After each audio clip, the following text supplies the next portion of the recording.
কুল্লু নাফসিন যায়িকাতুল মাউত, সমস্ত আত্মা, সমস্ত প্রাণ আল্লাহ তাআলা বলেন মৃত্যুর স্বাদ গ্রহণ করুন, মৃত্যুর স্বাদ গ্রহণ।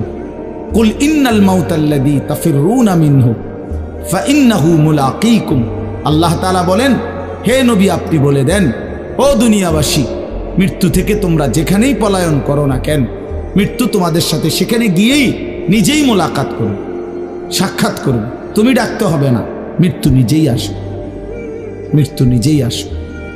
আইনামা তাকুনু ইউদরিকুমুল মাউতু ওয়ালাউ কুনতুম ফি বুরুজিম মুশাইয়াদা, আল্লাহ বলে তুমি যদি এমন একটা বিল্ডিং বানাও, ঘর বানাও, যে ঘরটা অনেক উঁচা, যে ঘরটার উপর দিয়া কেউ ভিতরে ঢুকতে পারবে না, যে ঘরটার মধ্যে একটা ছিদ্র নাই, একদম আটকানো, তো এরকম একটা ছিদ্রবিহীন সুউচ্চ ঘরও যদি তুমি বানিয়ে তার ভেতরেও তুমি আশ্রয় নাও, তো ইউদরিকুমুল মাউতু, মৃত্যু তোমার সেখানেই পৌঁছবে,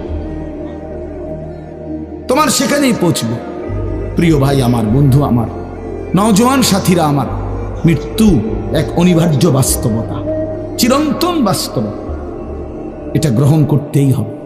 হাসলেও মরতে হবে, কাঁদলেও মরতে হবে, সুখেও মরতে হবে, দুঃখেও মরতে হবে। রাজপ্রাসাদ আর অট্টালিকার মানুষটাও মরে যাবে, জীর্ণ কুটিরে যে লোক থাকে, হ্যাঁ, সেই লোকটাকেও মরতে হবে। জীবনে কোনোদিন দুঃখ দেখে নাই যে সেও মরে যাবে, জীবনে কোনোদিন সুখ দেখে নাই যে সেও মরে যাবে, সব মরে যাবে।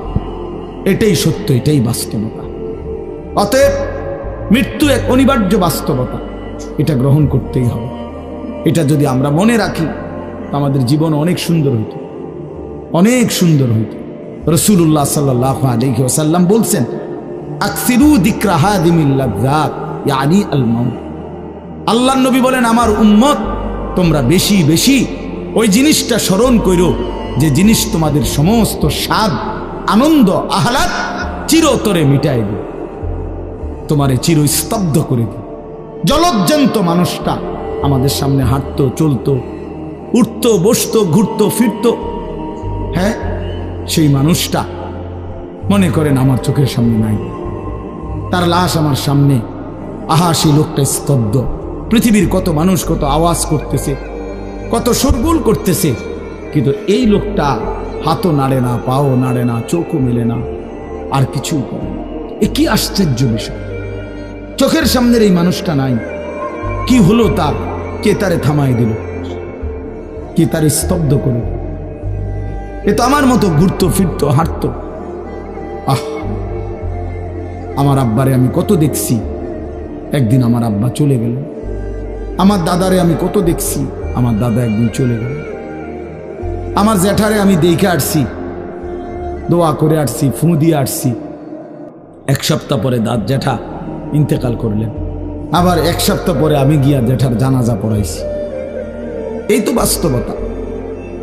যুবক ভাই তুমিও মনে রাখো, বয়স্ক বাবা আপনিও মনে রাখেন। হাসান বসরি রহমতুল্লাহ আলাই একজন বড় বুজুর্গ ছিলেন। উনি বলতেন, তিনি যখন কোনো যুবককে দেখতেন আর বয়স্ক দেখতেন, তো তিনি যুবকদেরকে বলতেন ইয়া মা'শারাশ শাবাব ইন্না যারআ কাদ তুদরিকুহুল আহাতু ক্বাবলা আন ইয়াবলুগা। তিনি উপদেশ দিতেন, হে যুবকগণ শোনো, সব ফুল, সব ফল, সব গাছ চারা পরিপক্ক পাকা পর্যন্ত পৌঁছায় না, তার আগেই অগণিত ফুল, অগণিত ফল, অগণিত চারা গাছ ঝরে যায়,